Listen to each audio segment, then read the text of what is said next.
오늘 우리가 이제 오예배를 하나님 앞에 드리도록 하겠습니다. 우리 찬송가 420장 찬송하겠습니다. 420장 찬송하고 우리 문형수 안수집사님 대표해서 기도하시겠습니다.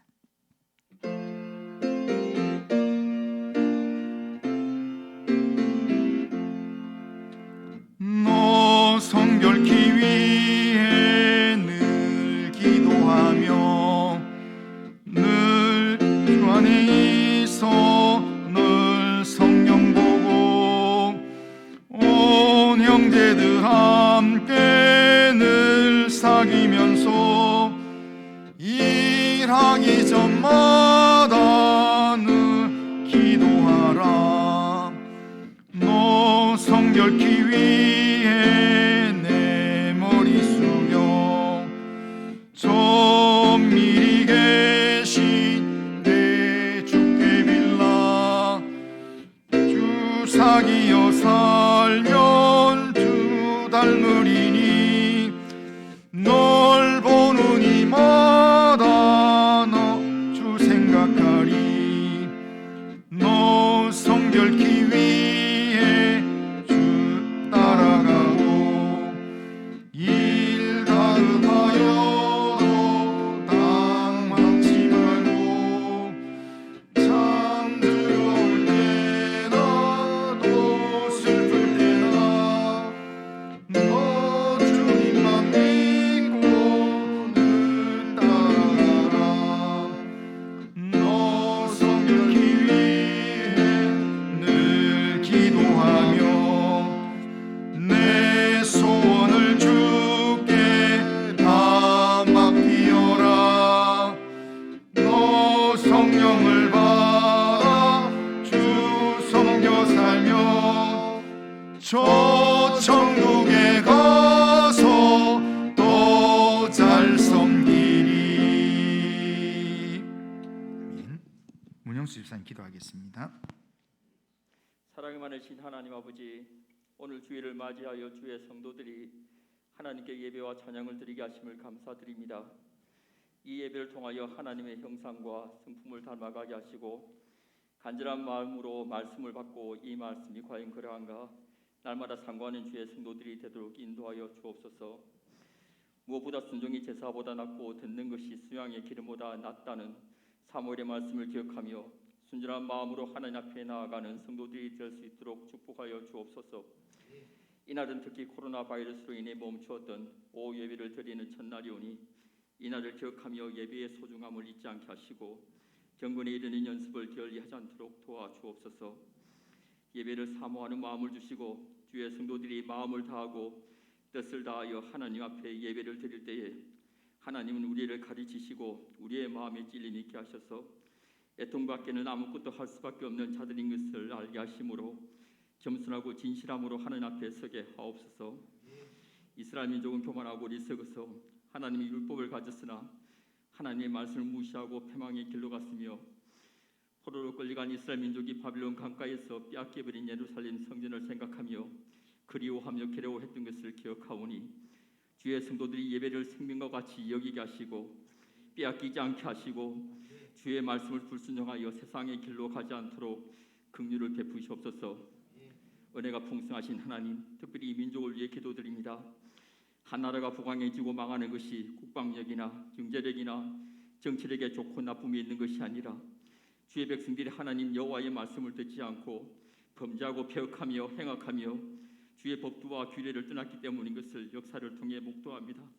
크시고 두려워할 주 하나님, 묵식 없는 백성이 방자에 행하고 하나님을 아는 지식이 없어서 망한다고 했사오니 우리가 여호와를 알되 힘써 여호와를 알게 하시고 하나님 예루살렘 거리에서 찾으시던 정의를 행하며 진리를 구하는 그 한 사람이 주의 성도들이 되도록 축복하여 주옵소서. 그리하여 하나님의 공법이 물같이 정의가 하수같이 흐르는 그런 민족이 되게 하시고 성전의 문지방 밑에서 생수가 터져나와 이 민족 구석구석으로 흘러서 만물보다 심히 거짓되고 부패된 마음들을 소생시키는 것을 보게 하옵소서. 사랑이 많으신 하나님 아버지, 우리 자녀들을 위해 기도드립니다. 아브라함이 이삭을 축복하고 이삭이 야곱을 축복하고 야곱이 12아들을 축복했듯이 이 땅의 아버지들에게 자녀에 대한 축복권이 있음을 알게 하옵소서. 우리의 자녀들을 위해 눈물로 기도하며 축복하게 하시고 또 자녀들이 그들 평생의 바른 길로 행할 수 있도록 지혜와 명철을 허락하여 주옵소서. 때때로 매를 들었으라도 하나님의 율법과 규범을 가르치게 하시고 그 무엇보다 힘을 다하여 뜻을 다하여 정성을 다하여 목숨을 다하여 하나님을 사랑하는 법과 자기 몸같이 이웃을 사랑하는 법을 가르치게 하옵소서. 그리하여 우리의 자녀들이 그들의 거룩함을 잃지 않게 하시고 하나님께서 그들에게 허락한 삶을 견뎌내며 인내할 수 있도록 축복하여 주옵소서. 이를 평생에 이 성경이 입에서 떠나지 말게 하시고 또 주야로 묵상하게 하심으로 그 안에 기록한 대로 다 지켜 행하여 그들의 인생이 평탄하며 형통할 수 있도록 인도하여 주옵소서. 죽음 앞에서도 예루살렘 성전을 향해 기도했던 다니엘처럼 하나님의 교회를 사랑하는 아이들이 되게 하시고 골리앗 앞에서도 당당했던 다윗처럼 하나님의 의로움과 지혜와 사명을 품은 자로 살아갈 수 있도록 축복하여 주옵소서. 노하기를 더디하시는 하나님, 이 땅의 교회를 위해 기도드립니다. 주님의 핏값으로 산 교회들이 말씀으로 든든하게 설 수 있도록 힘주시고 보호하여 주옵소서. 노아가 방주 안에서 구원을 얻은 것 같이 많은 사람들이 예수 그리스도 안에 구원이 있음을 알게 하심으로 그 기쁨이 넘치게 하옵소서. 교회마다 믿음의 역사가 이어지게 하시고 교회마다 사랑의 수고가 넘치게 하시고 교회마다 예수 그리스도를 향한 소망의 인내가 굳건하게 세워질 수 있도록 축복하여 주옵소서. 솔로몬이 성전을 건축하고 하나님께 드린 기도를 기억하오니 주의 백성들이 주께 범죄함으로 하늘이 닫히고 비가 없어서 주께 벌을 받을 때에 주의 백성들이 하나님의 성전을 향하여 기도하며 주의 이름을 찬양하고 그들이 죄에서 떠나거든 하나님은 하늘에서 들어서 주의 백성들의 죄를 사하시고 마땅히 행할 선할 길을 가르쳐달라고 기도한 것을 잊지 마옵소서. 이곳에 모인 주의 성도들이 세상이 주는 고통과 괴로움 때문에 주의 말씀대로 살지 못하고 불순종하였을지라도 여기 하나님의 교회로 나와서 가슴을 치고 심장을 찢으며 자복할 때에 하나님은 솔로몬의 기도를 기억하사 주의 성도들 애통하는 그 소리를 들으시고 그 눈물을 닦아주시고 그 마음의 상처를 싸매어주시고 성령의 위로를 허락하여 주옵소서. 오늘 이 시간 주의 말씀을 증언하시는 목사님을 축복하사 성령의 충만함을 허락하시고 그 말씀의 권세가 있게 하옵소서. 그 말씀을 듣는 모든 성도들이 아멘으로 화답하며 하나님께 영광을 돌리게 하시고 세상이 감당할 수 없는 자로 살아가게 하옵소서. 이 예배를 위하여 수종되는 모든 이들을 축복하시고 하나님께서 언제나 동행하심으로 그들의 삶이 평탄하도록 축복하여 주옵소서. 감사드리면서 예수님 이름으로 기도드립니다.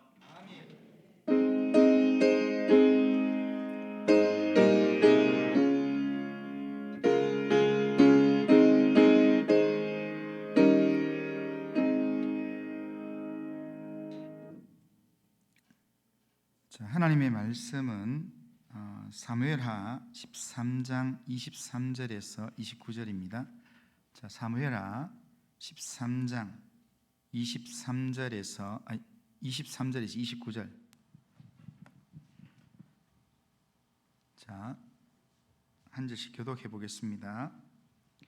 만 2년 후에 에브라임 곁 바알 하솔에서 압살롬이 양털을 깎는 일이 있음에 압살롬이 왕의 모든 아들을 청하고 압살롬이 왕께 나아가 말하되 이제 종에게 양털 깎는 일이 있사오니 청하건대 왕은 신하들을 데리시고 당신의 종과 함께 가사이다 하니 왕이 압살롬에게 이르되 아니라 내 아들아 이제 우리가 다 갈 것이 없다.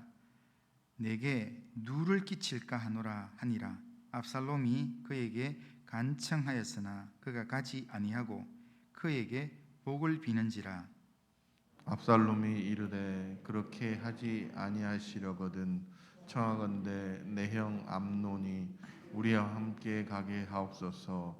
왕이 그에게 이르되 그가 너와 함께 갈 것이 무엇이냐 하되 압살롬이 간청하매 왕이 암논과 그의 왕의 모든 아들을 그와 함께 그에게 보내니라. 압살롬이 이미 그의 종들에게 명령하여 이르기를 너희는 이제 암논의 마음이 술로 즐거워할 때를 자세히 보다가 내가 너희에게 암논을 치라 하거든 그를 죽이라. 두려워하지 말라. 내가 너희에게 명령한 것이 아니냐. 너희는 담대히 용기를 내라 한지라. 같이 읽겠습니다. 압살롬의 종들이 압살롬의 명령대로 암논에게 행하매 왕의 모든 아들들이 일어나 각기 노새를 타고 도망하니라. 아멘. 아멘. 저 미리 광고를 드리면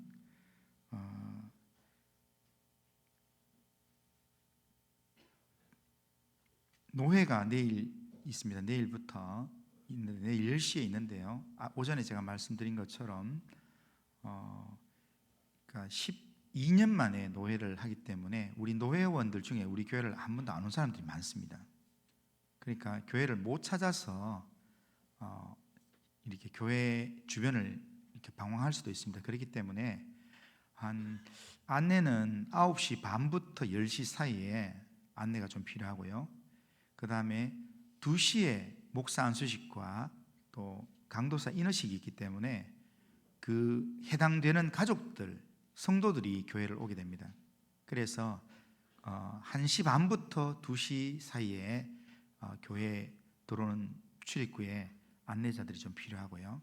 그리고 또 교회 와 있는 분들, 우리 노회 총대들한테 간식도 대접하고 식사도 대접하고 하는 그 측면에서 접대하는 또 도움의 손길도 필요합니다. 그래서 도우실 수 있는 분들은 우리 교육자들한테 이야기하셔서 좀 적극적으로 좀 도와주시면 감사하겠습니다. 저희 교회에서 내일 노회가 진행되는데 이번에 노회가 여러 좀 어려운 그런 주제들도 있습니다. 이번 저희 교회에서 하는 노회에서 모든 일들이 순적하게 잘 진행될 수 있도록 성도님들이 기도를 해주시면 좋겠습니다. 제가 성도님들의 기도를 제가 확신하는 것은 제가 노회 임원할 때 성도님들이 노회 서기를 할 때요, 성도님들이 기도를 많이 해주셔가지고 제 노회 서기 하기 전에는 노회 소송 사건도 많고 싸움 사건이 많았습니다. 그런데 성도님들이 기도해 주시는 가운데 제가 서게 되면서 소송 사건을 전부 다 정리하고 그리고 제가 있는 동안에는 한 번도 싸움이 안 일어났어요. 그게 다 성도님들이 제가 서기 일들 잘 하도록 기도해 주셔가지고 그렇게 모든 일이 순적하게 진행된 줄로 제가 믿고 있습니다. 내일 노회에서 진행되는 일들도 성도님들이 기도를 해주시면 내일 그 복잡한 문제들이 내일 굉장히 순탄하게 풀려서 일들이 잘 풀려지고 해결되고 우리 교회에서 이렇게 노회가 성노회가 될 줄로 믿습니다. 그 노회를 위해서 성도님들이 기도를 꼭 해주시고 그리고 내일 시간 되시는 분들 몸으로 봉사를 꼭 해주시면 감사하겠습니다. 나머지 광고는 주보를 참조하시면 좋겠습니다. 2년 8개월 만에 우리가 이제 오후 예배를 드리게 되는데요. 오후 예배 시간 통해서 우리가 하나님의 말씀을 좀 더 가까이 하고 하나님과 친밀한 관계를 회복하는 그런 시간이 되면 참 좋겠다 그런 생각을 했습니다. 그래서 제가 오후 예배 설교를 저도 하고 부목사님도 하고 하지만 이 오후 예배 시간 설교는 우리가 그 매일 성경으로 말씀 묵상을 하는데요.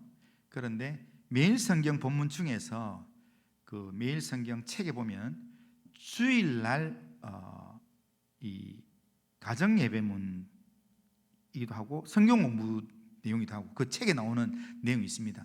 그러니까 그 본문을 가지고 그 내용을 그대로 하진 않겠지만 그 본문을 가지고 어떻게든 말씀을 좀 더 가까이 하는 게 좋겠다라는 마음에 그래서 그 본문을 중심으로 주일 오후 예배 시간에 우리가 말씀을 좀 생각해 보겠습니다. 오늘 우리가 읽은 본문은 매일 성경 본문 중에서 오늘 아침에 새벽에 묵상한 본문의 내용입니다.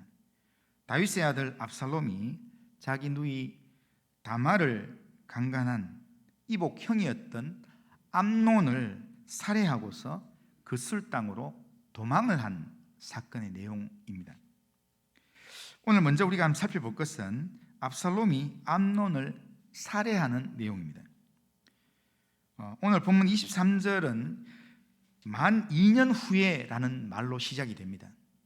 그러니까 토요일 날 우리가 보았던 그 13장 앞부분의 내용에 뭔 사건이 있었는데 그 사건 후에 만 2년이 지나고 난다 어느 날이었다는 겁니다. 그러니까 앞에 무슨 사건이 있었냐면 다윗의 제일 첫째 아들이었던 암논이 이복 누이였던 다윗의 딸이었던 다말을 강간을 했습니다. 그러니까 그것도 아버지를 이용해서 그 이복 누이를 자기 침소로 끌어들여 가지고 그래서 결국 그렇게 강간을 하고 그리고는 끝나고 나서는 너무 미워해가지고 또 쫓아냈습니다. 그러니까 아무도 없는 데서 그렇게 성폭행을 당하고 그리고 쫓겨나니까 이 다말이 너무 억울해서 자기 친오빠인 압살롬에게 가서 이 사실을 내가 성폭행 당했다라는 걸 털어놓게 되었습니다. 그래서 이게 이제 알려지게 되었습니다. 오늘 본문 바로 앞절에 보면 사무엘하 13장 22절을 보면 이런 말씀이 있습니다. 자, 압살롬은 암논이 그의 누이 다말을 욕되게 하였으므로 그를 미워하여 암논에 대하여 잘못을 압살롬이 말하지 아니하니라 이렇게 되어 있습니다. 그러니까 그 사건이 있고 난 다음에 굉장히 미워하는 마음이 생겼는데, 그러니까 이 다말을 성폭행하고 미워하고 그리고는 쫓아내고 이렇게 욕되게 했는데 그를 압살롬이 막 미워하는 마음이 생겼지만 그렇지만 그 암논에 대해서 압살롬이 잘못을 한마디도 말 안 하고 그냥 가만히 말 안 하고 있었다는 겁니다. 그리고 2년이 지났습니다. 그리고 만 2년 후에 23절에 보면 에브라임 곁 바알하솔에서 압살롬이 양털 깎는 일이 있으며 압살롬이 왕의 모든 아들을 청하고 라고 합니다. 그러니까 여기 그 당시에는 목축업이 주 농사였기 때문에 그러니까 양털을 깎는 일은 마치 추수 때처럼 잔치 분위기입니다. 잔치 축제하는 그런 분위기입니다. 그런 상황에서 지금 압살롬의 목장에서 양털 깎는 잔치가 벌어졌는데 거기에 왕의 아들들을 초대했다라고 합니다. 누가 초대했는가? 압살롬이 초대했다는 겁니다. 압살롬이 2년 동안 싫은 내색 한번 안 하고 2년 동안 아무 말 안 하고 그렇게 있다가 잔치 자리를 배설해 가지고 형제들을 다 초대했습니다. 압살롬이 왜 이런 일을 했을까요? 성경은 명확하게 이야기하는데요. 이 그 압살롬의 계획을 눈치챘던 요나답이 하는 말을 보면 분명히 알 수 있습니다. 자, 본문 32절 하반절을 보면요. 32절 하반절을 보면 요나답이 이렇게 얘기합니다. 그가 압살롬의 누이 다말을 욕되게 한 날부터 압살롬이 결심한 것이니이다. 그러니까 압살롬이 자기 누이 다말이 이 욕을 받은 그날부터 마음속에 암논을 죽여야 되겠다 이걸 결심하고 지금 있었기 때문에 그래서 압살롬이 암논을 죽였다라고 이야기하는 겁니다. 그러니까 지금 압살롬이 암논을 죽이는 일은 우발적으로 했는 일이 아니라 아주 계획적으로 2년 동안 표현은 안 하지만 아무도 못 느끼도록 말은 안 하지만 자기 혼자서 모든 계획을 세워가지고 그렇게 했다는 겁니다. 그런데 압살롬이 이 계획을 실행하는 데 있어서 양털 깎는 잔치를 배설하고 그리고 그 잔치에 아버지 다윗에게 가서 부탁을 한 가지 합니다. 무슨 부탁을 합니까? 자, 24절 보면 24절 자, 한번 읽어보겠습니다. 같이 한번 읽겠습니다. 시작. 압살롬이 왕께 나아가 말하되 이제 종에게 양털 깎는 일이 있사오니 청하건대 왕은 신하들을 데리고 당신의 종과 함께 가사이다 하니. 그러니까 다윗 왕을 초대합니다. 아버지를 초대하고 그리고 형제들을 초대합니다. 그러니까 아버지가 오면 형제들이 다 따라올 거라 생각해서 초대하는 그런 의미도 있고요. 이 압살롬은 아버지에 대한 원망의 마음도 많습니다. 왜냐하면 다말이 암논의 침소에 들어갈 때 누구 때문에 들어갔는가 하면 아버지가 다말한테 너 오빠 암논한테 가서 그 앞에서 떡을 좀 만들어서 줘라. 아버지 다윗이 부탁을 했기 때문에 다윗 때문에 거기 가게 됐어요. 그리고는 아주 엄청난 일을 당했어요. 그런데 그 일 이후에 다윗이 한마디도 안 했어요. 그냥 화를 냈다는 내용 외에는 다윗이 암논에 대해서 처벌했는 일이 하나도 없고, 그리고 다말한테 내가 잘못 이야기해서 미안하다, 많이 힘들었지 하면서 위로하는 말 한마디 안 했어요. 그러니까 지금 압살롬은 이복형이었던 암논도 되게 믿지만 아버지도 되게 미운 겁니다. 그래서 이 책을 찾아보니까 다윗이 이 압살롬이 다윗을 초대했던 이 일은 다윗도 같이 죽이려고, 아버지도 같이 죽이려고 그렇게 준비를 했다는 겁니다. 그런데 다윗은 이 잔치 자리에 자기를 초대하는 줄 알고 안 가려고 했습니다. 괜히 나한테 부담 줄까 봐 내가 안 갈란다. 몇 번 부탁했는데 안 간다 했습니다. 그러자 압살롬이 대신 누구를 보내달라고 하는가 하면 26절에 보면 압살롬이 이르되 그렇게 하지 아니하려거든 청하건대 내 형 암논이 우리와 함께 가게 하소서라고 합니다. 그러니까 왕이 안 오시려면 왕 대신에 형제들을 대표해서 암논 형을 여기에 보내달라. 그리고 형제들 다 이끌고 오게 해달라. 이렇게 얘기합니다. 그렇게 해서 다윗이 뭔 일이 있냐, 이유가 뭐냐 물었는데 이유는 말하지 않았습니다. 그리고 이렇게 간청을 하니까 다윗이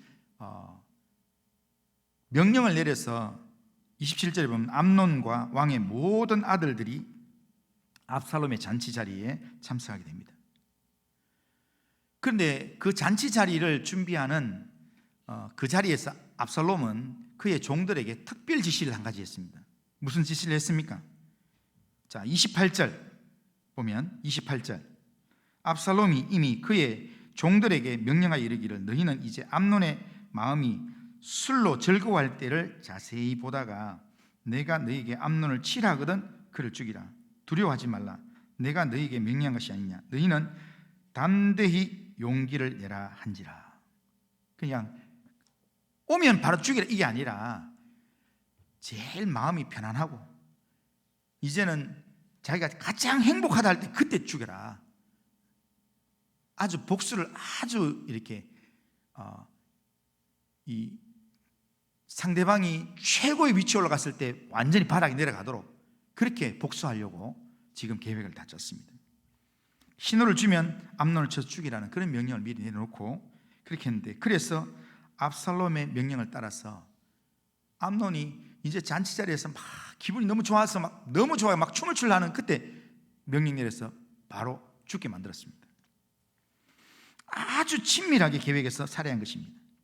자, 그러면 압살롬이 왜 이런 일을 행했습니까? 앞서 말씀드린 대로 암논이 압살롬의 누이였던 다말을 강간하고 쫓아내었기 때문에, 미워해서 쫓아냈기 때문에 자기 누이 다말이 억울한 마음으로 자기한테 하소연하니까 그 누이의 마음을 풀어주려고 보복적인 살해를 감행한 것입니다. 이 복수를 위해서 지금 압살롬은 2년 동안 준비하고 치밀하게 생각하고 그렇게 해서 이날 이렇게 감행을 한 것입니다. 압살롬이 2년 동안 아무 말도 하지 않고 가만히 있었기에 아무도 이런 일을 예상하지 못했습니다. 그래서 압살롬이 명령대로 암논을 죽이니까 29절 중반에 보면 왕의 모든 아들들이 일어나 각기 노새를 타고 도망하니라 이렇게 되어 있습니다.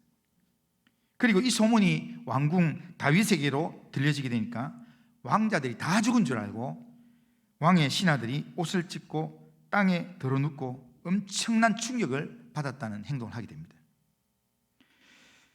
그러면 이 암논의 살해 사건 이후에 압살롬이 어떻게 되었습니까? 압살롬이 어떻게 되었습니까? 압살롬은 이 죽음의 사건을 실행하고 난 다음에 도망쳤습니다. 37절에 보면 압살롬은 도망하여 그 술왕 암미훌의 아들 달메에게로 갔고 다윗은 날마다 그의 아들로 말미암아 슬퍼하니라 이렇게 되어 있는데요.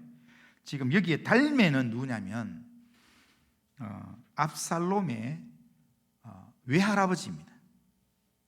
왜냐하면 압살롬이 달메의 딸 마가에게서 낳은 아들이기 때문입니다. 그러니까 지금 여기에 그술 왕이 있는 그 자리가 지금 압살롬의 외갓집이었습니다. 그러니까 이방 지역인 외갓집으로 도망가서 거기서 3년을 살게 되었고 그 일로 다윗은 슬픔의 시간들을 보내게 되었습니다.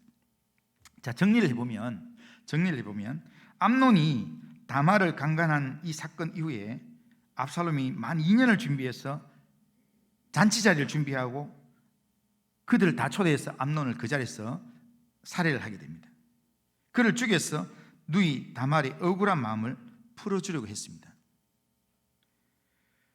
그리고 자기 분노를 풀려고 했습니다.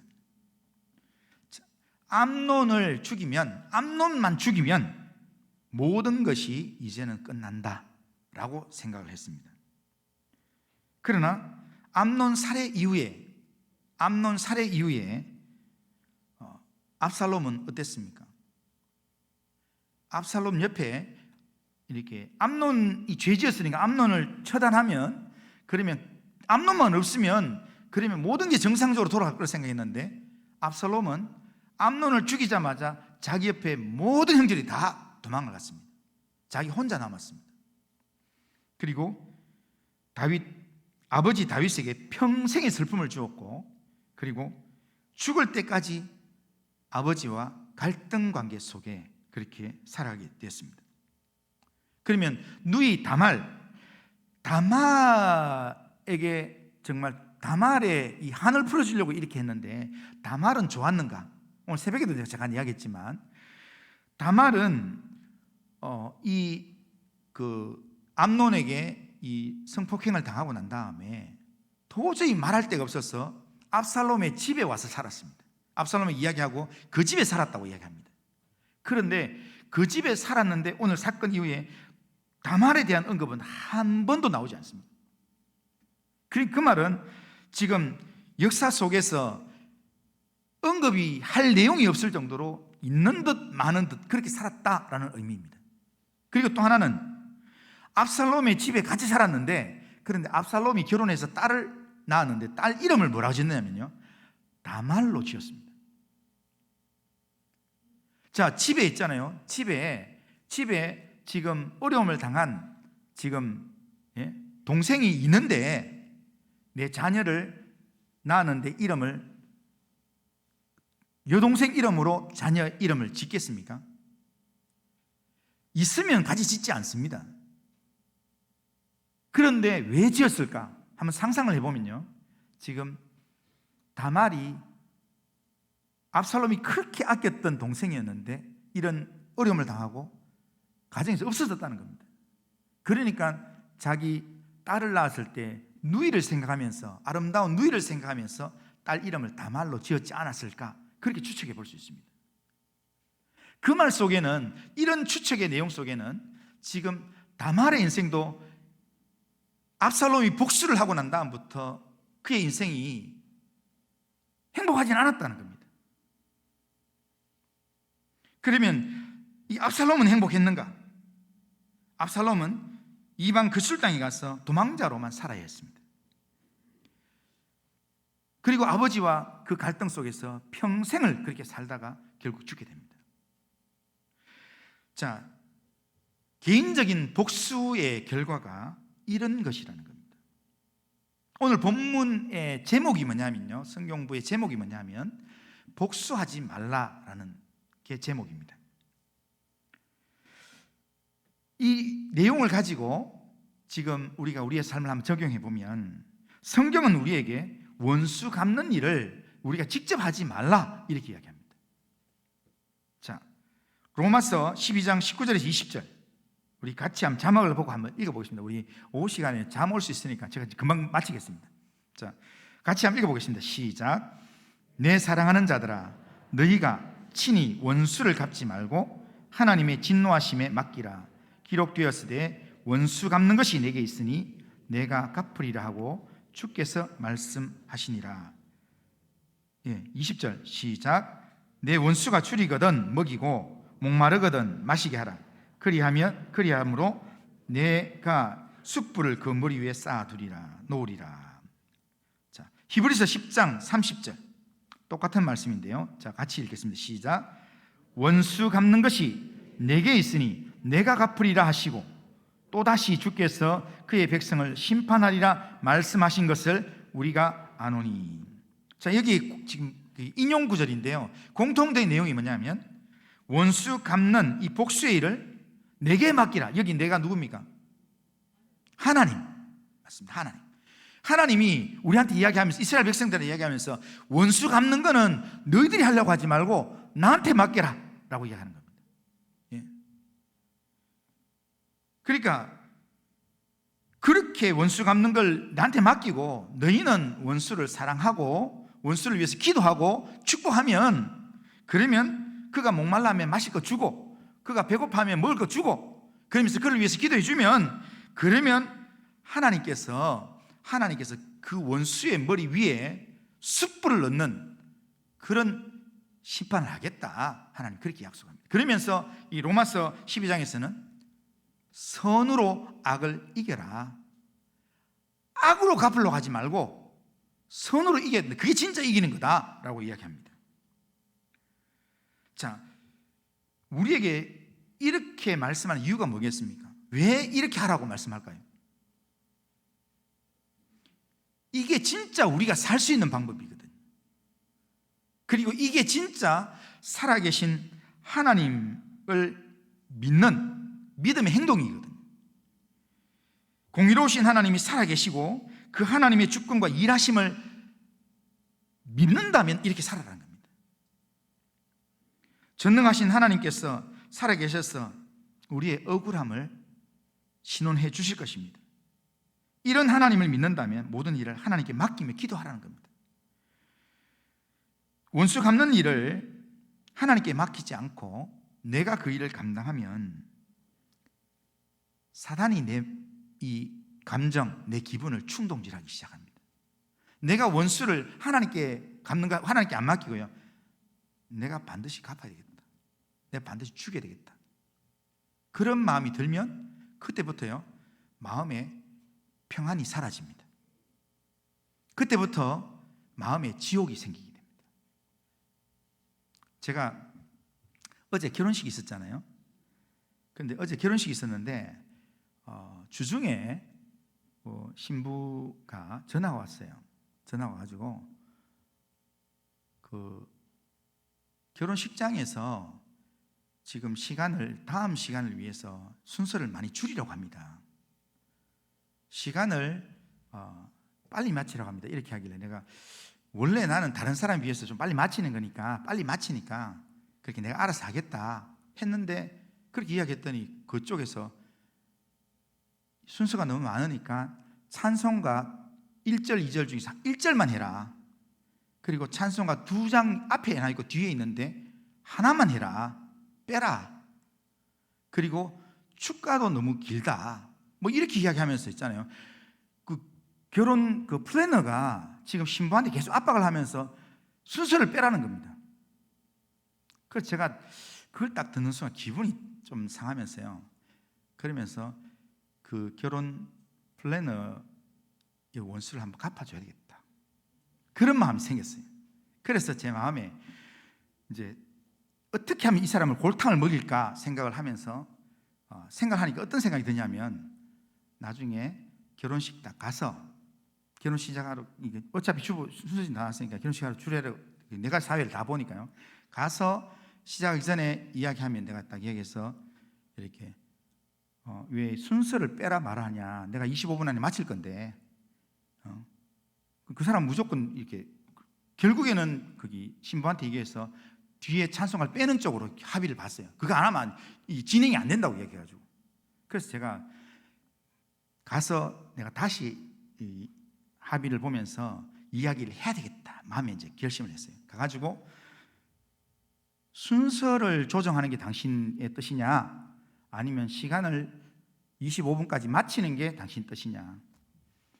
시간을 마치는 거 하면, 마치는 게 뜻이면 순서 이야기하지 말고 시간만 이야기하라. 그럼 내가 25분까지 마치겠다. 만약에 무조건 찬송가를 빼야 된다 이렇게 이야기하면 내가 찬송가를 당신 말대로 앞에 찬송 1절만 부르고 뒤에 찬송 빼고 그 대신에 주례는 내가 30분 이상 한다. 그런 마음이 탁 들어왔어요. 그래서 내가 한마디 해야 되겠다. 그래 마음 먹고 이제 이걸 실행에 옮기기 위해서는 자꾸 이제 이게 자꾸 머릿속에 있으니까 또 누구한테 이야기도 했어요.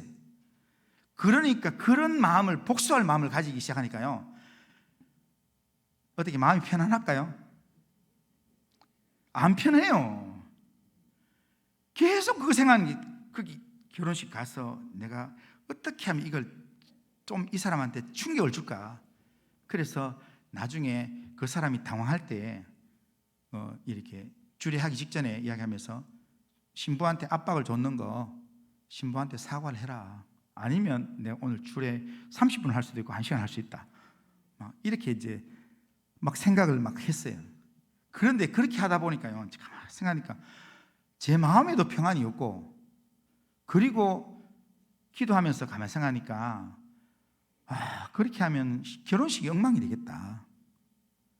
그래서 마음에, 하나님 똑같이 갚지 않게 해주십시오. 제 마음에 평안을 주시고 제가 그리스도인의 마음을 주십시오. 그리고는 제가 연락하려고 하다가 연락도 안 하고 이제 다 그냥 하고, 그냥 민지 선생님 연락 왔길래 제가 그렇게 하겠습니다, 제가 알아서 하겠습니다 하고 이제 보내고, 그리고 더 이상 생각을 안 했어요. 그러니까 마음이 편안해졌어요. 그리고는 가서도 어떻게든 결혼식 당사자들이 편하게 결혼식 할 수 있도록 내가 모든 걸 해야 되겠다, 그렇게 마음 먹었는데, 어제 결혼식 하기 전 10분 전에 딱 그 결혼 플래너가 나를 불러요. 불러서 제가 이렇게 뭐 때문에 그러냐 이렇게 물었더니, 이게 순서가 너무 많습니다 하면서 보여주면서 이렇게 하면서 이렇게 뭐 이야기하길래 내가 다 들었으니까 내가 알아서 하겠습니다 이러니까 뭐 찬송가를 뭐 이야기하더라고요. 그래서 제가 그냥 이게 따지려고 하는 게 아니라, 시간 25분 안에 마칠 건데 25분 안에 마치는 게 목적입니까?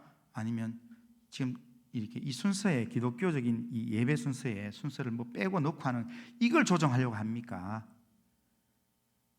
그러니까 내가 알아서 할 거니까 무조건 25분 안에 내가 맞춰줄 테니까, 그러니까 염려하지 마시라고. 그러니까 그 사람이 알겠습니다. 그래서 그냥 편안하게 그냥 했어요. 만약에 그 시간 시작하기 전에 10분 전에 그것 때문에 제가 마음이 상했으면 결혼식 진행하는데 굉장히 마음이 불편했을 것입니다. 우리는 누군가에 대해서 있잖아요, 이렇게 내가 한번 갚아줘야 되겠다 이런 마음을 먹으면 그 마음을 딱 먹는 순간부터 마음속에 하나님이 없어져요. 평안이 없어져요. 그러면 그게 누가 작용하는가 하면 사단이 역사하기 시작해요. 그리고 마음에 지옥이 막 생겨요. 자, 압살롬이 2년 동안 암논을 죽이게 됐다 마음 먹고 바깥으로 말을 한마디도 안 했어요. 근데 그 2년 동안 압살롬의 마음이 행복했겠어요? 하나도 안 행복했어요. 맨날 잠잘 때마다 어떻게 하면 이걸 완벽하게 처리할까, 이걸 고민하면서, 그러면서 계획하고 또 준비하고 이렇게 했지 않겠습니까? 그러는 중에 사단이 그 마음, 그 기분을 계속 충동질해가지고 결국 그거 외에는 다른 걸 생각하지 못하게 만드는 겁니다. 이렇게 일이 생겼을 때 어떤 일이 생길지 그런 생각을 하지 못하게 만든다는 거예요. 사단은 계속해서 복수의 일을 하라고 마음을 부추기는 겁니다. 그러니까 복수만 하면 모든 게 해결될 것처럼 그렇게 한다는 겁니다. 거기에 붙잡히면 사단의 종으로 불편한 삶을, 괴로운 삶을 살 수밖에 없습니다. 압살롬이 이복형 암논을 살해하는 계획을 세우면서 만 2년의 세월을 보냈는데 얼마나 괴로웠겠습니까? 얼마나 지옥 같은 그런 마음을 보냈겠습니까? 거기에는 하나님도 없고 오직 자기와 사탄의 충동질만 있는 그런 삶이었을 것입니다. 뒷일 생각하지 않고 복수만 생각하는 그런 삶이었을 것입니다. 그러나 그렇게 했더라도 하고 난 다음에 일이 다 잘 해결되면 그러면 별일 아닙니다. 그래도 이렇게 좀 힘들었지만 2년 동안 마음이 괴로웠지만 그래도 잘 해결됐다 하면 괜찮겠지만 절대로 복수는 그냥 끝나지 않습니다. 또 다른 복수를 만들게 되어 있습니다. 암논이 압살롬의 누이 다말을 강간했는데요. 그런데 압살롬은 다말을 죽였습니다. 그러니까 복수는 이렇게 한 대 가면 한 대만 오지 않습니다. 한 대 딱 맞으면 죽도록 패야, 그래야 속이 시원한 게 그게 복수의 법칙입니다. 그러니까 그렇게 되니까 복수가 또 다른 복수를 만드는 겁니다. 그러므로 이런 악의 굴레 속에 들어가기 시작하면 그 다음부터 내 속에는 하나님이 없어지는 겁니다. 내가 복수를 하겠다라는 마음이 있는 순간부터 하나님이 주인 되지 않고 내가 주인 되면서 사단이 나를 지배하는 삶으로 우리가 끌려 들어가게 되는 겁니다. 그렇기 때문에 성경은 우리에게 원수 갚는 것을 하나님께 맡겨라. 내가 다 해결해 줄 테니까 너 혼자서 지옥의 경험을 하지 말고 내가 다 해결해 줄 테니까 너는 하나님의 평안 안에 거해라. 그걸 우리에게 초대하는 겁니다. 원수 갚는 것이 내게 있으니까 내가 갚으리라. 그러기에 우리는 이런 일들이 있을 때 하나님께 맡기면서 기도해야 합니다. 기도하는 중에 하나님께서 우리의 마음에 평안도 주시고 또한 기도할 제목도 주시고 또한 또 다른 이 바라볼 수 있는 영적인 눈도 뜨이게 하시는 겁니다. 그러는 중에 하나님께서 하나님을 의지하는 중에 내 원수의 눈앞에서, 원수의 보는 앞에서 하나님이 내게 상을 차려주시는 그런 은혜를 우리가 경험하게 되는 것입니다. 오늘 본문을 보면 우리는 본문에서 하나님이란 단어는 하나도 발견할 수 없습니다. 그리고 하나님의 일하심도 발견할 수 없습니다. 그냥 사적 복수를 하고 도망하는 이 압살롬의 이 행동, 이것만 우리가 볼 수 있습니다. 하지만 우리가 그 뒤에 나오는 압살롬을 보면서 다윗이 슬퍼하는 그 내용 속에서 우리는 하나님이 이 복수심에 가득 차 있는 그리스도인의 마음을 바라보는 하나님의 안타까워하는 마음들을 우리는 읽어낼 수가 있습니다. 우리가 예수 믿는 사람으로 우리가 나는 주만 바라봅니다, 주만 의지합니다 이랬는데 어느 날 복수의 감정이 우리 마음에 딱 들어왔어요. 제가 한 반나절 이상을 제가 그렇게 했어요. 거기 그 결혼 플래너를 내가 어떻게 하면 이걸 골탕을 먹일까, 내가 어떻게 하면 이걸 굴복을 시킬까, 이런 마음에 그 마음이 딱 들어오니까 그 다음부터 설교 준비가 안 돼요. 이번 주에 할 일이 너무 많았는데도요 안 돼요. 그러니까 마음속에 계속 다른 상상이 생기면서 그러면서 어떻게 하면 이걸 그 사람이 내 앞에서 아니면 또 신부 앞에서 내가 잘못했다고 이렇게 이야기하도록 만들까, 이런 고민을 하면서요 내 안에 하나님이 없어져요. 하나님의 은혜가 없어진다는 거예요. 그러면 누구 손해입니까? 결국은 내 손해예요. 내 손해.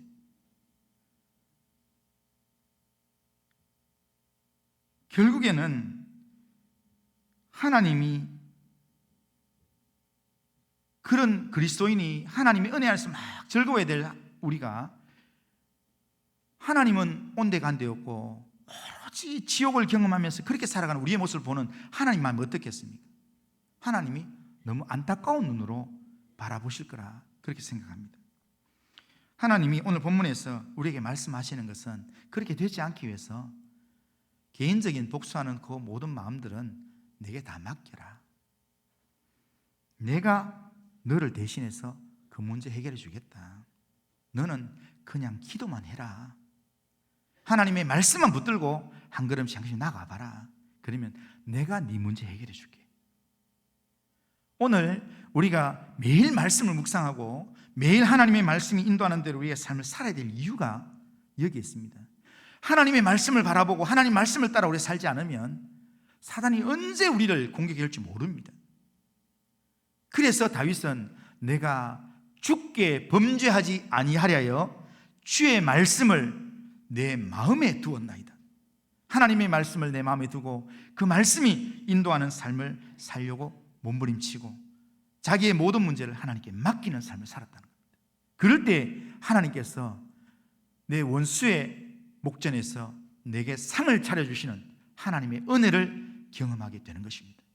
오늘 우리의 삶 가운데 혹시라도 나를 힘들게 하는 사람 내가 갚아줘야 되겠다, 그런 마음으로 내 마음에 은혜가 사라지고 내 마음에 하나님 주시는 마음이 없어지고 복수의 마음이 있다면 그 마음을 하나님 앞에 한번 올려드릴 수 있으면 좋겠습니다.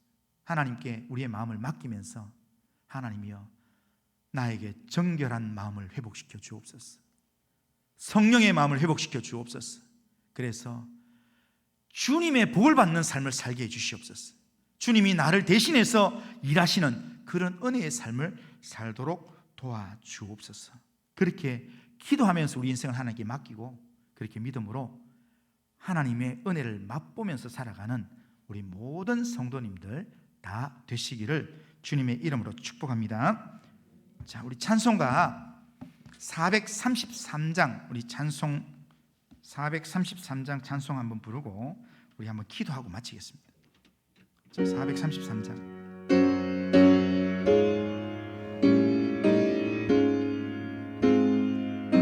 귀하신 주여 날 붙드사, 귀하신 주여 날 붙드사 주께로 날마다 더 가까이 저 하늘 나라 나 올라가 구주의 품 안에 늘 안기요 영생의 복 받기 원하. 3절합니다. 간악한 막이 날 깨워도, 간악한 막이 날 깨워도 주 예수 앞으로 더 가까이 이 세상 속한 그 허영심 노추한 생각을 가버리니 정결한 마음 내게는 주. 3절 한 번만 더 하겠습니다. 간악한 막이 날 꿰어도 주 예수 앞으로 더 가까이 이 세상 속한 그 허영심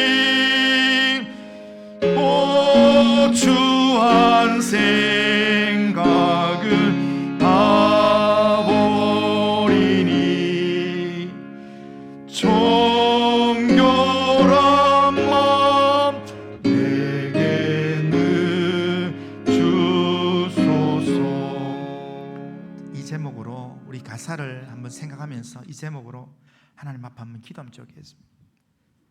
간악한 마귀는 어떻게든 나를 깨워가지고 나를 부추기고 내 힘으로 복수하면서 그렇게 그거에 마음을 갖게 만들어서 결국엔 내 안에 하나님이 없도록, 내 안에 하나님의 은혜가 머물지 못하도록 사단은 우리를 부추깁니다. 거기에 넘어가면 우리가 예수 믿는 사람 이름만 갖고 있고 결국에는 사단 좋아하는 일들만 우리가 하면서 늘 지옥을 경험하면서 그러면서 잘 사는 것처럼 그렇게 착각하며 살 수밖에 없습니다. 오늘 내 마음에서 하나님의 은혜가 사라지고 하나님의 말씀이 사라지고 인간적인 생각만 있다면 하나님, 나를 다시 한번 말씀 앞에 세워주시고 나를 정결한 마음으로 회복시켜 주시옵소서. 하나님, 하나님이 내 영혼 살리기 위해서 원수 갚는 것 내게 있으니까 내가 해결해 줄 테니까 내게 맡기라 말씀하시는데, 주님께 맡기면서 주님께 가까이 나아갈 수 있도록, 날마다 예수께로 나아갈 수 있도록, 날마다 말씀이신 주님께로 나아갈 수 있도록 하나님 우리 영혼을 깨워 주시옵소서. 영적인 눈을 뜰 수 있도록 주님 인도하여 주옵소서. 그래서 하나님의 사람으로 하나님 이 땅 나그네 인생 살 수 있도록 주님 은혜를 베풀어 주옵소서.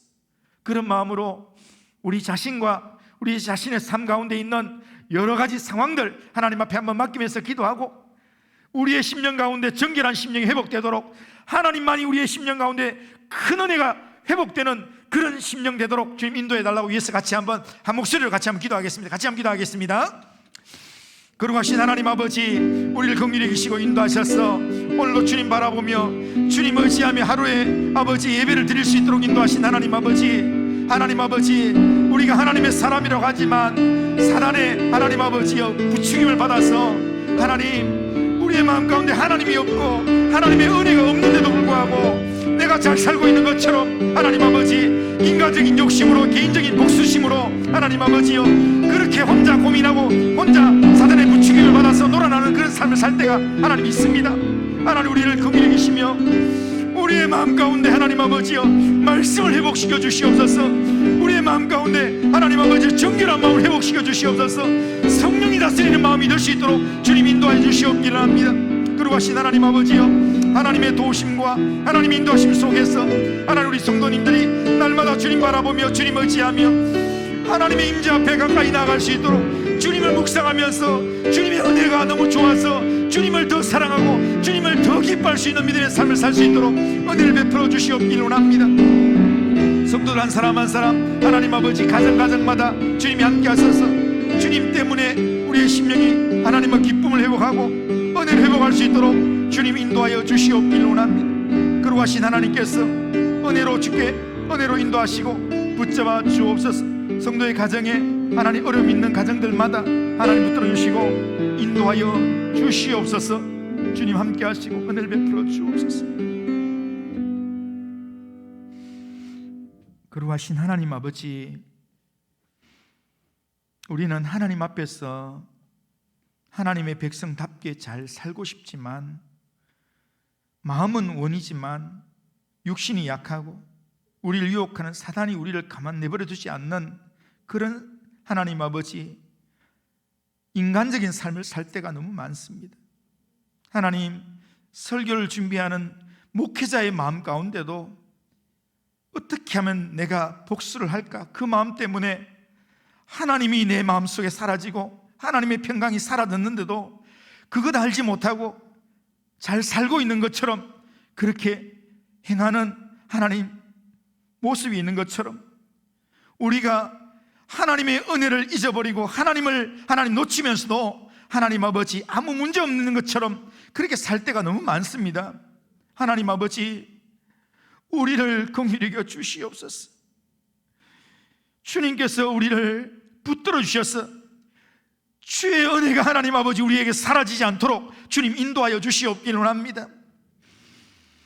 주님께서 나를 사랑하셨던 그 은혜를 깊이 묵상함으로 말미암아 주님을 생각만 해도 너무 좋고 주님 때문에 하나님 아버지 세상과 나는 간고도 없고 오직 구속한 주님만 있는 그런 영광의 은혜를 맛볼 수 있도록 주님 인도하여 주시옵기를 원합니다. 사단이 이 기쁨을 빼앗아가지 못하도록 하나님 아버지여 우리 영혼을 깨워주시고 인도하여 주시옵소서. 간악한 마귀가 날마다 나를 깨우고 나를 유혹한다 할지라도 날마다 예수 앞으로 나아가서 날마다 예수님 붙들게 하시고 말씀을 의지하게 하시고 주님이 이끄시는 믿음의 삶을 살 수 있도록 은혜를 베풀어 주옵소서. 하나님, 정말 은혜 받은 자로서 은혜를 알고 그 은혜 안에서 주님을 뜨겁게 사랑하는 그런 믿음의 삶을 살 수 있도록 우리의 삶을 하나님 붙잡아 주시고 인도하여 주옵소서. 돌아가는 발걸음도 지켜주시고 우리의 삶이 주의 은혜 안에 이 한 주를 보낼 수 있도록 도와주옵소서. 예수님의 이름으로 기도드리옵나이다. 아멘. 우리 주 예수 그리스도의 은혜와 하나님 아버지의 크신 사랑과 성령의 교통하심과 함께하심이 원수 갚는 것이 내게 있으니 내게 맡겨라. 그러면 내가 너를 위해서 일하마 약속하시는 하나님의 주권적인 말씀을 믿고 모든 일을 하나님께 맡기고 내 안에는 하나님만 계시고 하나님의 은혜가 풍성하게 머무는 그런 믿음의 삶을 온전히 살아가기를 원하는 이 자리에 있는 모든 주의 백성들 심령과 가정과 행하는 모든 일들과 기도하는 제목들 위에 우리 교회 위에 이 나라와 민족 위에 이제로부터 영원토록 함께 있을지어다. 아멘.